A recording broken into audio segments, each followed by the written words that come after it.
Hello प्यारे बच्चों, सुप्रभात। तो अब मैं आपको यानी कक्षा 6 को पाठ 2 का बुक वर्क कराता हूँ, अभ्यास कार्य। तो इसको अपनी बुक में ही करेंगे अभ्यास कार्य को, इसको कॉपी में करने की ज़रूरत नहीं है, बुक में ही काम चल जाएगा। हाँ, प्रश्न उत्तर जो होंगे वो आपकी नोटबुक में होंगे। तो आज मैं इसका बुक वर्क करा देता हूँ। तो ये पढ़ा दिया गया, समझा दिया गया, अब इसका बुक वर्क हम करेंगे। तो सबसे पहले आओ दोहराएं। क्या कह रहा है दोहराने में?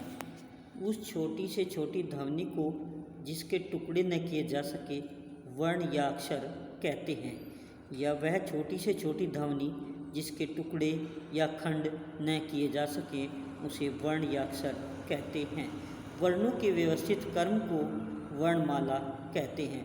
जब सभी वर्णों को एक सही निश्चित क्रम में लगा दिया जाता है तो उनसे क्या बन जाती है? वर्णमाला। वर्णों के दो भेद होते हैं, स्वर तथा व्यंजन।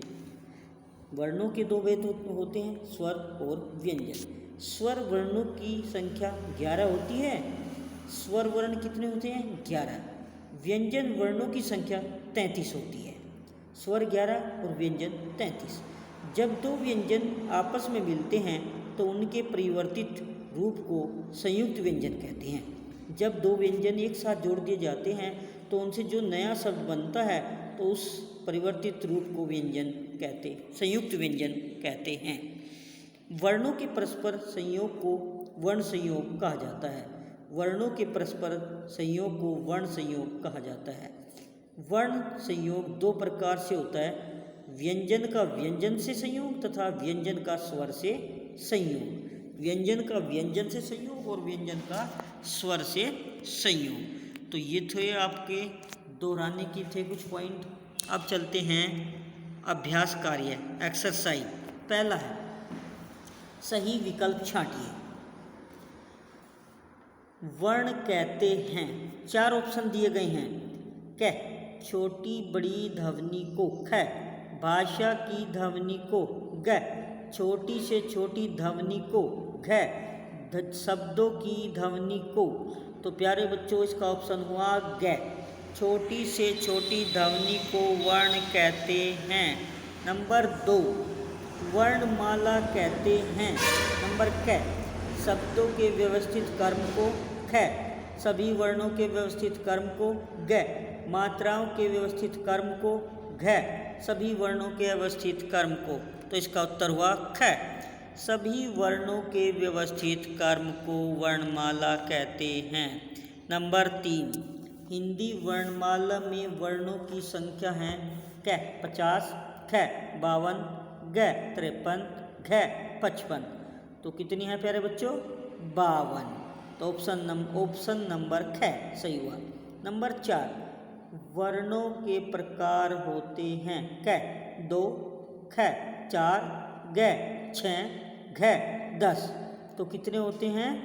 2। प्रश्न नंबर 5, स्वर वर्णों की संख्या है।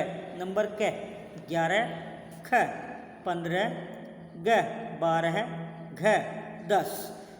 तो स्वर वर्णों की संख्या है 11। नंबर 6, व्यंजन वर्णों की संख्या है। नंबर क 34, ख 25, ग 33, घ 30। तो उत्तर हुआ ग 33। व्यंजन वर्णों की संख्या है 33। नंबर 7, स्वर वर्णों को कितने भागों में बांटा गया है? क 2, ख 4, ग 5, घ 3। तो कितने वर्गों में बांटा गया? कितने भागों में बांटा गया? ऑप्शन नंबर क 2। जो वर्ण स्वरों की सहायता से बोले जाते हैं उन्हें कहते हैं। जो वर्ण स्वरों की सहायता से बोले जाते हैं उन्हें कहते हैं क, हर्ष स्वर, ख दीर्घ स्वर, ग व्यंजन, नंबर घ प्लुत स्वर। तो कौन सा ऑप्शन सही हुआ? नंबर ग व्यंजन। जो वर्ण स्वरों की सहायता से बोले जाते हैं उन्हें कहते हैं व्यंजन। क्या कहते हैं? व्यंजन। इसके बाद नंबर 9, संयुक्त व्यंजन है। कौन से हैं संयुक्त व्यंजन?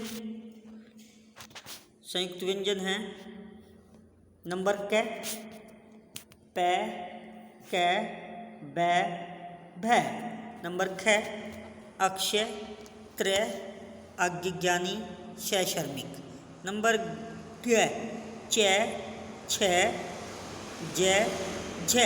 नंबर घ, क, ख, ग, घ। तो इसका ऑप्शन नंबर हुआ ख, अक्षय, त्रय, त्रिशूल, अज्ञानी, शैशर्मिक। प्रश्न नंबर 10, ऊष्म व्यंजन हैं। नंबर क, य, र, ल, व। ख, म, र, ल, व। ग, श, स, ह। घ, ट, अण, ड, ढ। तो इसका ऑप्शन नंबर हुआ ग, श, स, ह। तो ग ऑप्शन सही। प्रश्न नंबर 11, वर्ण संयोग कहते हैं। क, वर्णमाला को। ख, वर्णों के परस्पर संयोग को। ग, व्यंजनों को। घ, स्वरों को। तो उत्तर ऑप्शन नंबर हुआ ख, वर्णों के परस्पर संयोग को वर्णमाला कहते हैं। प्रश्न नंबर 12, व्यंजन की पाई हटा दी जाती है। व्यंजन की पाई हटा दी जाती है। ऑप्शन नंबर क, जब स्वर व्यंजन से मिलता है। ख, जब बिना पाई वाला व्यंजन दूसरे व्यंजन से मिलता है। ग, जब पाई वाला व्यंजन दूसरे पाई वाले व्यंजन से मिलता है। नंबर घ, जब स्वर से स्वर मिलता है। तो उत्तर नंबर ग, जब पाई वाला व्यंजन दूसरे पाई वाले व्यंजन से मिलता है। प्रश्न नंबर 13, र के संयोग के नियम हैं। 4, ख 3, ग 2, घ 5। तो ऑप्शन नंबर 1 सही हुआ क, 4। र के संयोग के नियम हैं 4।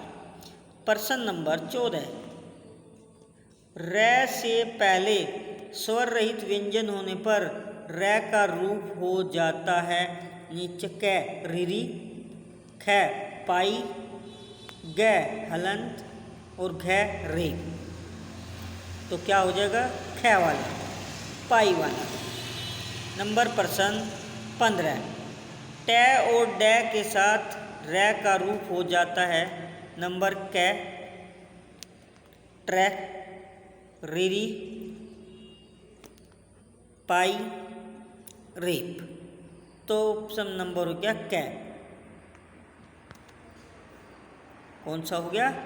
ऑप्शन नंबर क। तो प्यारे बच्चों, ये पाठ हो गया, इसका बुक वर्क हो गया। प्रश्न उत्तर कल कराऊंगा और जो इतना कार्य दिया जाए उस सबको याद करते रहें। स्वच्छ अपनी नोटबुक बुक में लिखें, क्योंकि आपका एग्ज़ाम भी होना है, टेस्ट भी होने हैं।